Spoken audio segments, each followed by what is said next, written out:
আসসালামু আলাইকুম ওয়া রাহমাতুল্লাহি ওয়া বারাকাতুহু। শাহুল ভাই কেমন আছেন? এই তো আলহামদুলিল্লাহ আছি ভালো। আপনার সাথে কিছু ডিসকাস করতে চাচ্ছি, আপনি কি ফ্রি? আলহামদুলিল্লাহ আমি অনেক ফ্রি আছি। তো আপনার সাথে আমি ডিসকাস করতে চাচ্ছি যে আমাদের যে বর্তমানে তারেক রহমান নতুন সরকার হয়েছে, তো ও যে প্রবাসী নিয়ে কিছু কথা বলছে যে কি কার্ড মার্ড, তা আপনি এই বিষয় নিয়ে কি বলতে চাচ্ছেন? আলহামদুলিল্লাহ আপনি আমাকে কথা বলার সুযোগ দিয়েছেন আপনার চ্যানেলে। আপনাকে অনেক শুকরিয়া করি। আপনি যেহেতু প্রশ্ন করেছেন এই প্রবাসী কার্ড, আমার মনে হয় প্রবাসী কার্ড যেটা সরকার চিন্তা ভাবনা করছে প্রবাসী কার্ড দেবে, আর আমার মনে হয় প্রবাসী কার্ড ভালো, কিন্তু এর আগেও গত যে সরকার দেখছি আমরা সেই আমলে প্রবাসী কল্যাণ ব্যাংক করছে, কিন্তু প্রবাসীরা টাকা পয়সা মানে হাসিনার আলম টাকা পায় নাই। যদি এইভাবে এইরকম যদি কিছু করে তাহলে এটা তো কোনো আমাদের কল্যাণকর আসবে না প্রবাসীর জন্য।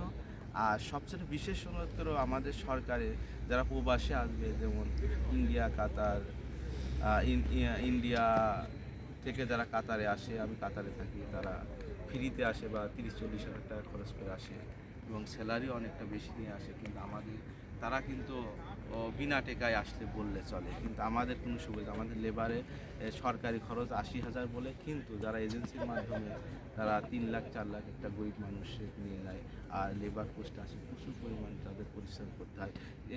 এমন পরিশ্রমে আমরা করছি, আমরা ভুক্তভোগী, আমরা বুঝি প্রবাস জীবন কেমন।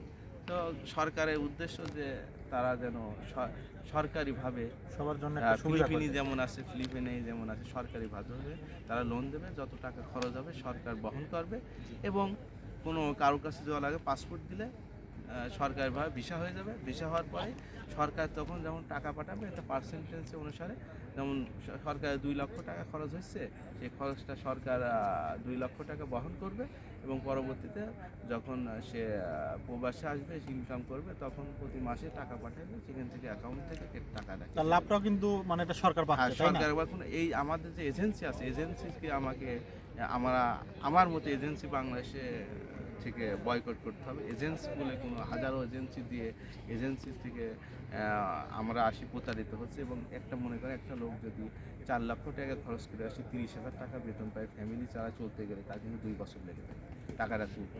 আর টাকাটা তার যখন সরকারিভাবে পাবে, সেই টাকাটা কিন্তু বেনিফিট কিন্তু সরকারও পাবে, প্লাস আবার সেই ভুক্তভোগী যে আছে সে কিন্তু ডাইরেক্ট সেই টাকাটা কিন্তু তার পরিবারে, সেটা তার সন্তান লেখাপড়া করা বা তার পারিবারিক কাজ সব কিছু করতে পারবে। আমার মনে উদ্দেশ্য, আমি সরকারকে এটাই জানাতে যাচ্ছি, এসব কার্ড বানিয়ে আমাদের ওই কিছু একটা ভৌতুকি দিয়ে প্রবাসীকে লালন পালন করার দরকার নাই।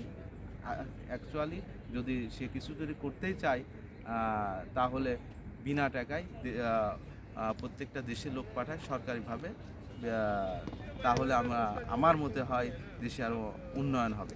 অসংখ্য ধন্যবাদ আপনাকে আপনার গুরুত্বপূর্ণ কথা বলার জন্য।